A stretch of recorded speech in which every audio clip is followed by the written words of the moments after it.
Hello and welcome back to my channel. I am Christy Vann with Fantastic Finances, and on this channel I teach velocity banking. We talk a whole lot about the infinite banking concept, and today I have my great friend Chris Noggle with us. He is going to go over some scenarios with us to teach us a little bit more about how these policies work. Hello, Chris, and welcome.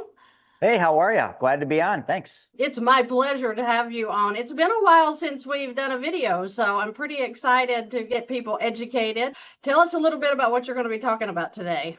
Yeah, so I kind of came up with this idea to talk about this thing called my $389 a month secret. And it's really not a secret, but I think I'd be doing your audience a disservice if I didn't show them this, because one of the most important things a lot of people need to understand is what separates, folks that are struggling paycheck to paycheck, in debt, and, just not where they want to be financially, to the people that are where they want to be, the wealthy. What is the biggest difference? And I read and listen to a lot of Earl Nightingale and Napoleon Hill, and there's a commonality across the board as to what that difference is, and it comes down to compound interest. That is it. These wealthy individuals that you hear about, like the Warren Buffetts of the world, the one thing they've done that we haven't is they've had time, they've been persistent and consistent, and they've been compounding their investments, compounding the growth. And I had a really unique way to show this. And we always talk about the infinite banking concept, and that is the main thing we teach, and it's a process, folks. The infinite banking concept is not a product. Today, we're going to focus heavily on the product, the machine, as we like to call it, that runs the infinite banking concept. But the infinite banking concept is just the process of taking back the banking function in your life. The easiest way to say that is we go out and we work for money. And I'm just going to grab a little bit of this fake money here. We go out and we work for this stuff. We trade our time for this, and all of us have a different amount that we get paid per hour. And some of us have gotten to a point where we determine how much we're worth per hour. And that is easy to see. So a lot of times, how you're going to see this in this evolution. And Christy, I know you've been there. I know I went through this, but when I was living paycheck to paycheck in debt, I never would have thought this way. I mowed my lawn. I did every single thing myself. And when someone, you'd see people getting their lawn mowed, you'd see people getting their landscaping done, you'd see people doing all these little things. You're like, why wouldn't they just do that themselves?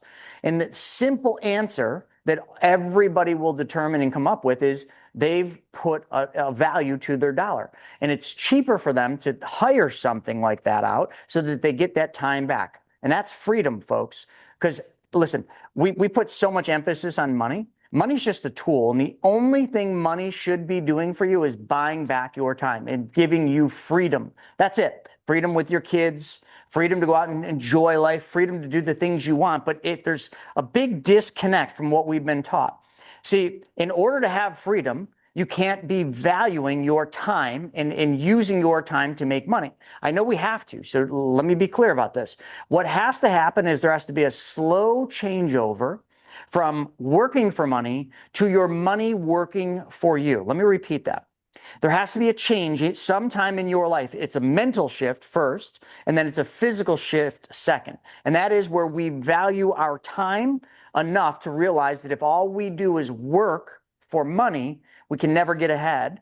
But once we start having our money work for us, that buys us back that time, because your money doesn't sleep, it doesn't take vacations, it doesn't need to eat, it just will do what you tell it to do. And this is commonly called compound interest.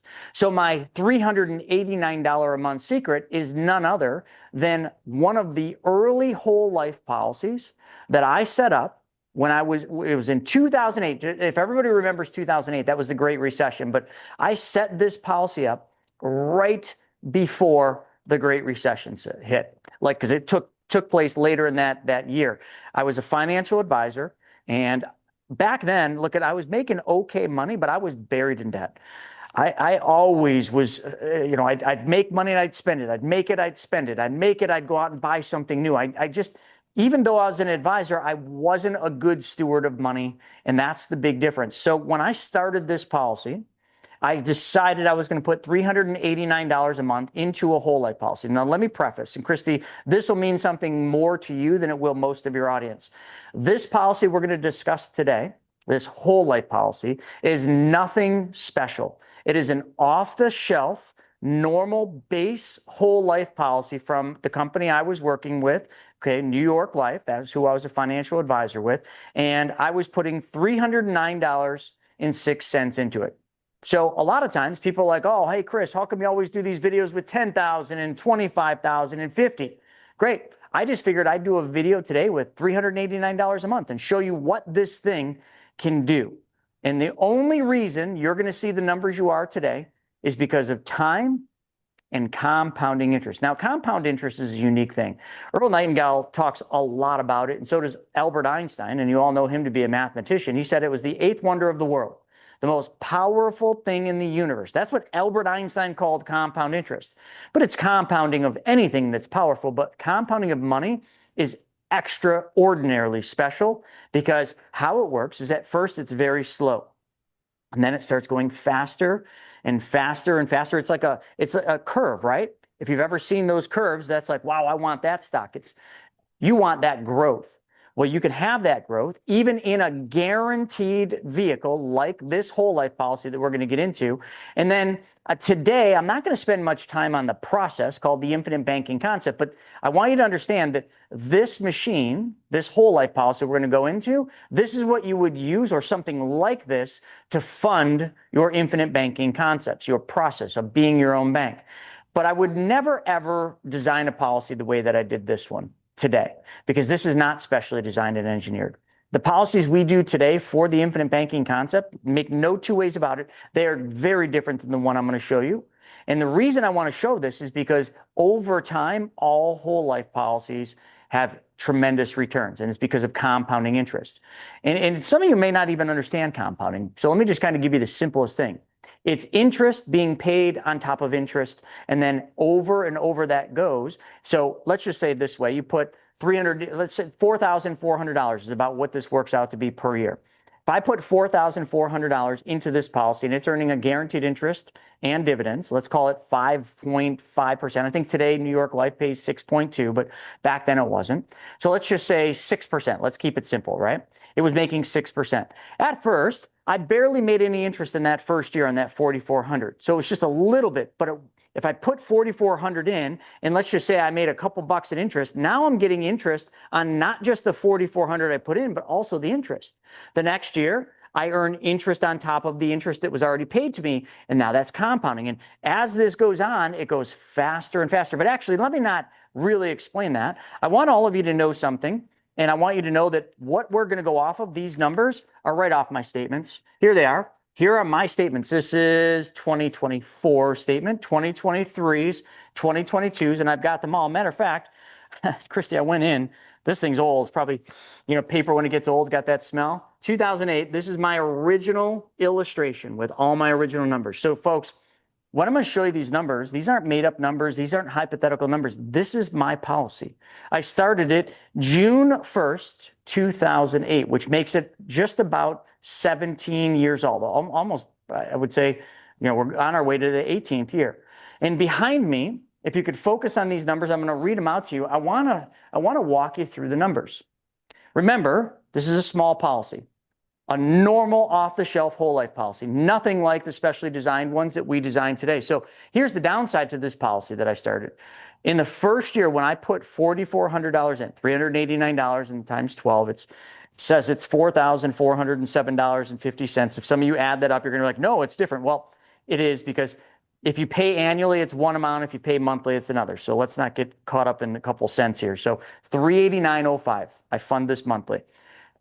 $4,407 that went in that first year. How much money, Christy, do you think I had in cash value that first year in this old whole life policy? Probably 60%. Zero. Really? Oh, I had okay. zero cash value in the first year. In the second year, I hardly had any, but here, I'll actually tell you. In the second year of this policy, I would have had, or actually, sorry, this is an in-force policy, so I don't have it going back to the first year. My mistake. Yeah, this is not my original policy. This is my in-force, so I don't have the original numbers. But the second year would have been close to zero, and the third year would have been just slightly more than zero.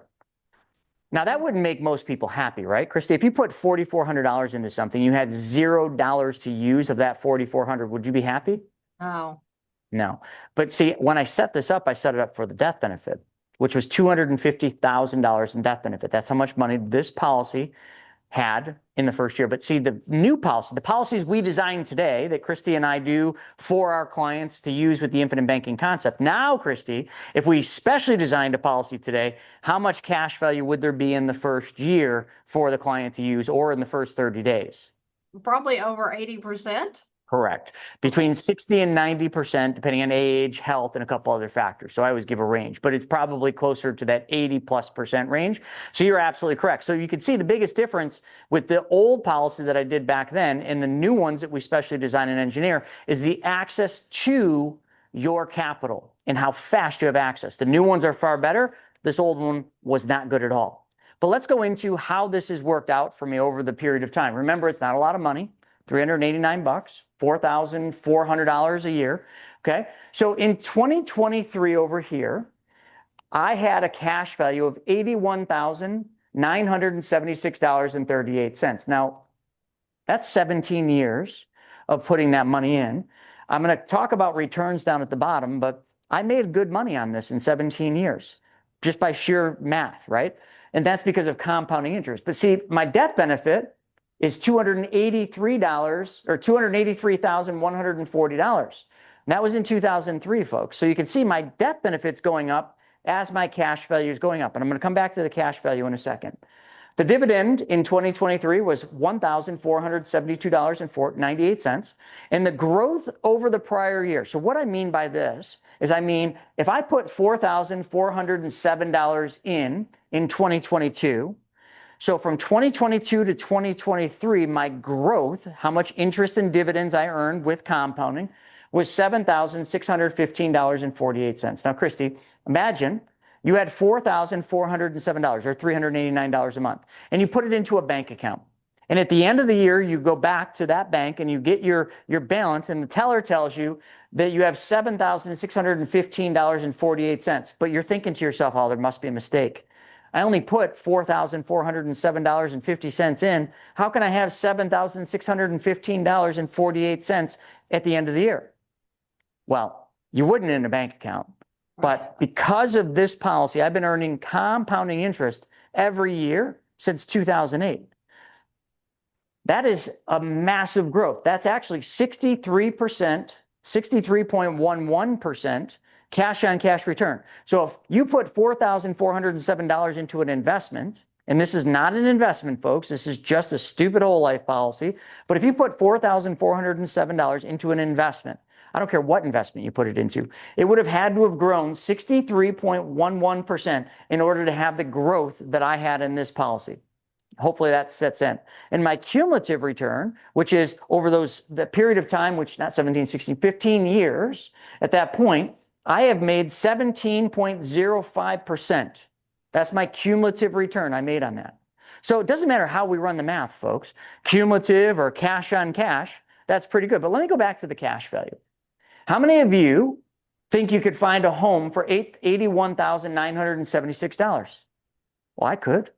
I could buy a car, right? A nice car for that. I could pay off debt, which would be the smartest possible thing you could do with that. I could invest that money if I had no debt and didn't need a car or something else. So you can see the access to that capital gives me the ability and the freedom, back to that word freedom, to do the things I want. But now let's get into what I really refer to as the exciting stuff and freedom making, okay? My secret $389 a month. Let's go 1 year past. So from 2023 to 2024, my cash value went from $81,000 to over $90,000. That's $90,408. My death benefit, should I die prematurely, goes from $283 to $287. Modest growth, but it's still going the right direction. My dividend went from $1,400 to $1,710.62. This is where it gets real fun. I didn't change anything, folks. I didn't do anything different with this policy. And I want all of you to know, because some of you have watched our videos before, and we're always talking about taking loans from the policies and sending that money out to work. What I'm showing you is doing nothing with the cash value. I am just leaving it in the policy. This is just growth of the policy, okay? So my growth this year from 2023 to 2024 was $8,063. That's an 82.9% return, cash on cash. My cumulative return, remember the year before, was 17.05. Remember, I know I'm saying things twice, but I'm letting these sink in. Cumulative return would be from day one, June 1st, 2008, up to June 1st, 2024, that all the premiums that I've put in that entire time, minus the cash value, and then you do some division, my cumulative return was 28.2. So in 1 year, because of compounding interest, that's all this is compounding. My cash on cash return went from 63 to 82, and my cumulative return went from 17.05 to 28.2. Do I have your attention now? This is an off-the-shelf whole life, folks. Not one of the good ones that we designed today that are specially designed and engineered. But see, this is what Albert Einstein, this is what Warren Buffett, this is what Napoleon Hill, this is what they all understood, because they all were around wealthy individuals that they learned from. Folks, in life, we have to pick and choose who we're going to learn from. And we have to make sure that we pick the right people to show us the path to wherever we want to go. Now, listen, money might not be your thing. You might actually think money is evil, but money is nothing more than a tool. That's all it is. Just like the shovel in your garage, that shovel was built for a purpose. Just like money, money has a purpose and it's different for everybody. Yes, could it be used for evil? Absolutely. But in your life, it probably isn't. It's used for good. But all I want to discuss is using it to buy back your time. Let's go one more year. 2025. This is where we're at now. Actually, this is the 2025 statement, okay, right here. So let's go into it. I went from 90,000 in cash value to 99,436. My death benefit went from 287 to 293,101. My dividend, just the dividend that the mutually owned insurance company pays me, $17.10, but it went to $2,030. You see how fast this is starting to go, folks?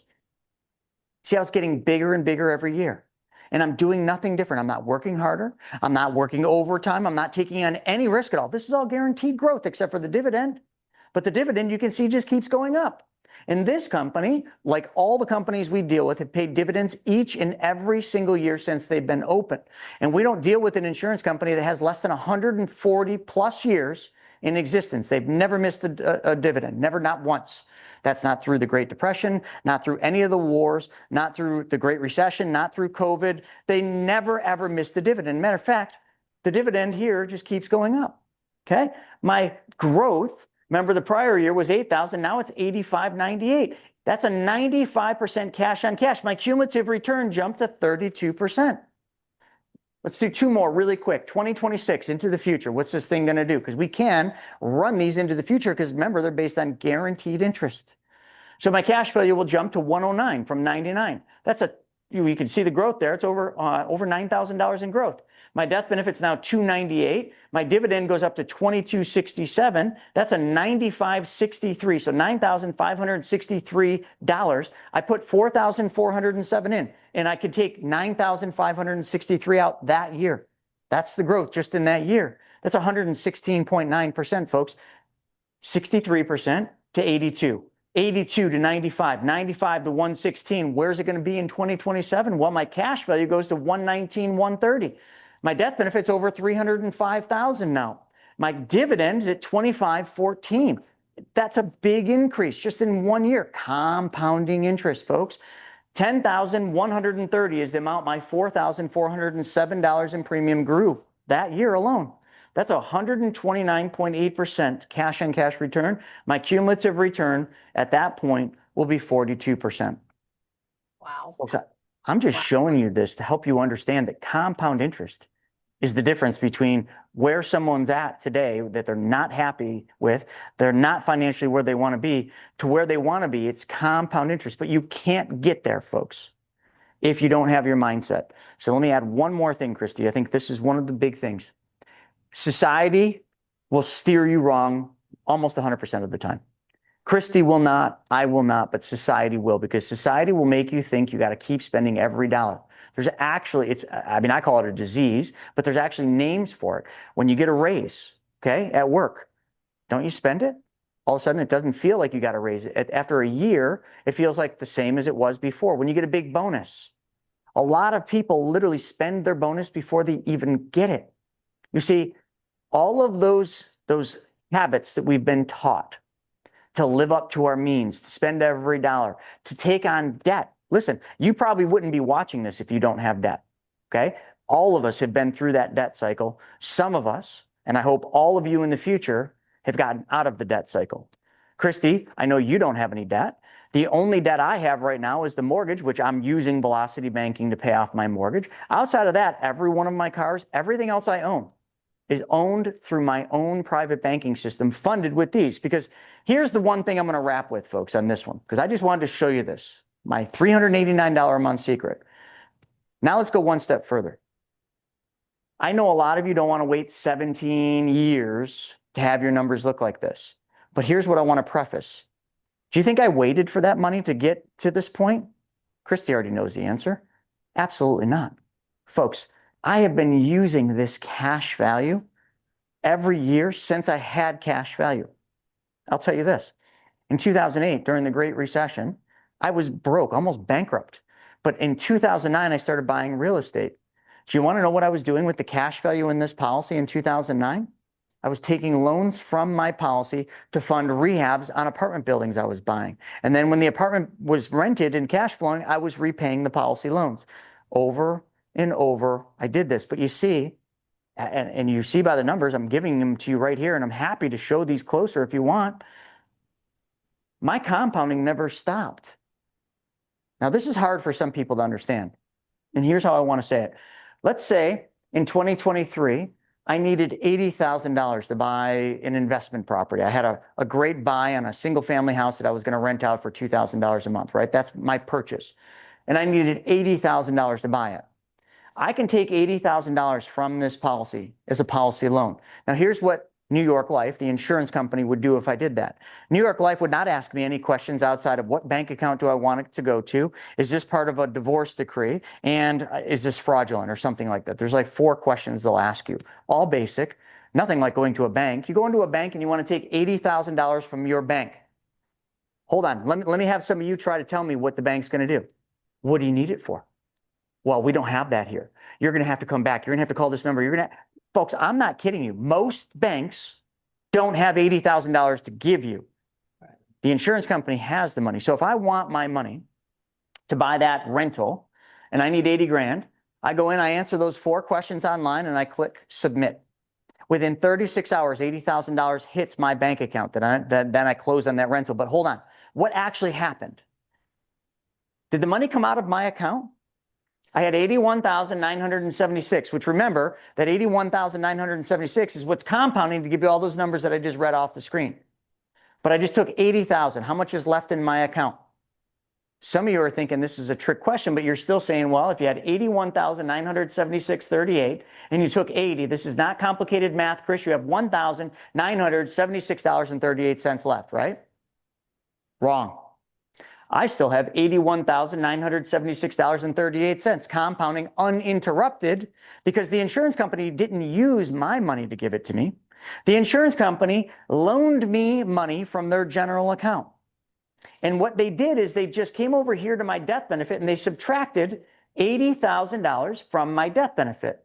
This is just a ledger, right? They're just doing these numbers on a computer. So now if I died the next day, my family would not get $283,140. They would get $203,140 because the $80,000 was given to me while I'm living. You see, the insurance company just advanced me part of my death benefit while I'm living. Now, here's the thing. The insurance company does charge interest when they give that money to us. Now, I can only give you today's numbers. So I called New York Life recently and I said, hey, what is your loan interest rate? The amount that the insurance company will charge me to borrow my money, my death benefit. Okay. How much do you think it was? Hold on. I'll just tell you because you'd get it wrong because you'd be thinking banks. 5.85% is their loan interest rate today. How much does New York Life pay in their dividend crediting rate, which is their interest plus dividend? 6.2, if I'm not mistaken. You can Google that. Google New York Life's dividend crediting rate. And yeah, I think it's 6.2%. So hold on a second. They're paying me 6.2% on the full 81,976. And they're charging me 5.85% to borrow my own money. But my money never leaves the account because they just give me part of my death benefit. Does everybody understand how banking works? You give a bank money. You worked hard for this money. You all either direct deposit or you walk it and you put it into the bank account and you get excited. Now, how many of you get interest on your bank account? Great. Put that down in the comment. Put what you make. Maybe somebody will be making 4%. So if you're making 4% on your bank account, and let's just say you found a bank that would lend money, or let's just say that particular bank that's paying you 4% on your money would lend you money at 3. Would you take the money out of the bank account that's earning 4, or would you take the loan at 3? Now, probably 99.9% of you would take the loan at 3 because you're like, well, I'm making 4 and they're only charging me 3. I'm making a 1% spread. See, I'm tricking you folks. I'm tricking you. Isn't that exactly what I'm doing here? Remember, if New York Life pays me 6.2 dividend crediting rate, and I'm not saying New York Life is a good company for what we do. Matter of fact, I would never use New York Life for the infinite banking. I'm just saying this is what my policy is. They pay me 6.2 and I can use the money at 5.85. Isn't that the same example? How does a bank use the money? The bank pays you 4. They never lend the money back to you at 3. They lend the money to you at like 6, 7, 8, 9, and up, right? They make a spread. Isn't that what I just showed you how to do? I just tricked you into it. That's what we do every day. That's what the infinite banking concept allows us to do. We use the money to go make a higher interest rate on the money, or to make a higher return on the money than what our cost of capital is. So if I'm making 6.2 and I'm paying 5.85, does it matter? Nope. But then I buy a rental property. Let's say I make 6% on the rental property. I'm not making 6 anymore, folks. I'm making 6 on the rental property plus the spread on the policy. But how much was the spread? I tricked you again. I said 6.2 minus 5.85. You all thought that was the spread, but I already gave it to you. In 2023, my cash on cash return, the amount I made on that $4,400 I put in, was 63%. So wouldn't that be the way to figure the spread out? 63.11 minus 5.85. Or some of you would be like, no, you got to do the cumulative. No, that's wrong, but still, 17.05 minus 5.85. Who's not taking that deal? Every one of you, 100% of you would do that. This is the only vehicle that there is that in existence that allows you to do what we just explained. You see, the entire time I've had this policy, from the time when I had cash value, which again, I didn't have much cash value in the first couple of years, but in 2009 I did. I've been using the cash value. However, I've been using the cash value to make money a second time because I never stopped making money here. Otherwise, these numbers wouldn't look this way. Otherwise, we wouldn't be looking at statements that reflect exactly the numbers on the screen.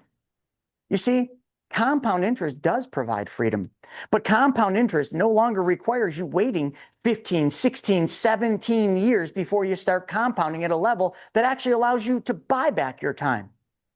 I've been buying back my time the entire time I've had this policy, not just now. That's all I wanted you to understand today, folks. I just wanted you to see something, real numbers from a real policy, not even a good policy. But there is no bad whole life policy. It's just a matter of how much time do you want to wait till you actually have cash value to use to make your life better. Christy, anything you want to add to that? Every time I hear you talk, you make such good sense. And it's common sense when you run the math. It's amazing. And, I think my number one question that I hear from people a lot is, well, how much do I have to start? And when you're using the $389 a month, they're thinking so much higher than that. So if you were to put $389 with one that is specially designed and engineered to do this, I mean, you can make great progress with that. So it doesn't take a lot of money to get these things rolling. I think that it is such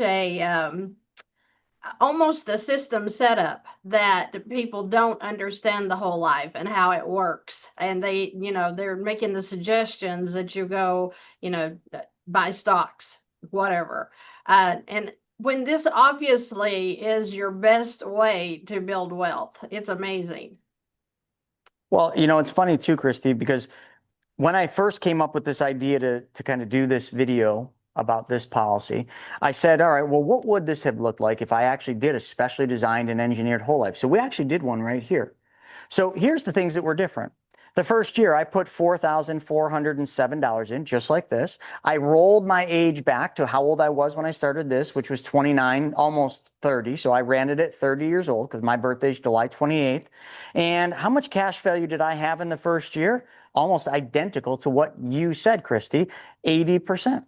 I had 80%. I had almost $3,600 of the $4,400 to use in this specially designed and engineered policy versus my old policy, this one here that I started in '08, which is the off-the-shelf whole life. I had zero cash value to use. So that's the biggest difference. And there's one other difference, and some of you may not like this. If you remember, I said this policy when I first started it in '08 had a death benefit of $250,000. Matter of fact, you don't need to take my word for it. It's right there. It says face amount, if you can see that, $250,000. Well, this policy that's specially designed and engineered, there's a trade-off. And we must understand that trade-off because there's no secret here. It's not hocus pocus. It's not some magic trick that we do. When we design these policies, the specially designed and engineered ones, like the one I just talked about, what has to happen is we have to build it for high early cash value. Hence, I put $4,400 in. I have $3,600 I can use. What's the trade-off? What did I give up? Because some of you are like, oh, what's the catch? Here's the catch. The death benefit on this policy was only $111,107 versus $250,000. But you know what else happens when that happens? And this is something not a lot of people know. Because the policy was designed and engineered for high early cash value, it required, well, we build it with a lower death benefit, which means the client has less cost because the cost in a whole life policy is from the death benefit. You're paying for the cost of insurance. But the death benefit also drives the commission. So this policy that I started for myself in '08, the commission was significantly higher. Matter of fact, about 80% higher than the commission on this new one because the death benefit is what the commission's derived from. And if we go from 250 down to 111,000, you can do the math, but that results in a much lower commission. So when we design policies for our clients, folks, we design them just like the one I showed you here, not the one I talked about, not my old policy, not a base whole life, a specially designed and engineered, which requires us to take a reduction in our commission of anywhere between 60 as much as 90% less commission. There is no secret, folks. Someone's got to give so somebody else gets. That's the secret to life, really, if you really want the answers. Somebody else has got to give so somebody else gets. The giver mindset. You're There we right. go.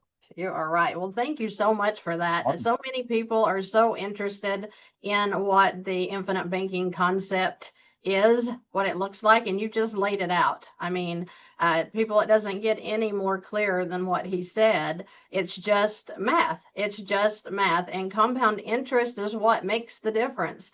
You know, Chris, until I started working with you, I didn't understand exactly how the whole life worked and why it worked. I certainly didn't even understand things like paying back the loans. You know, I'll hear that a lot. People will say, "Well, yeah, but when did he pay back the loan?" The idea is that that's one of the last things that you do is pay back the loan. You can use that money, then pay yourself back. And I can't even think of anything better, even a line of credit that we use. And I think that was the biggest eye opener for me is the day I said to you, why would you even pay a loan back? That doesn't even make any sense. And you said, why wouldn't you? You're going to be able to use it again. And I'm like, that's not a loan, that's a line. Exactly what you That's teach a every day with the revolving, HELOCs. yeah, a revolving line of credit.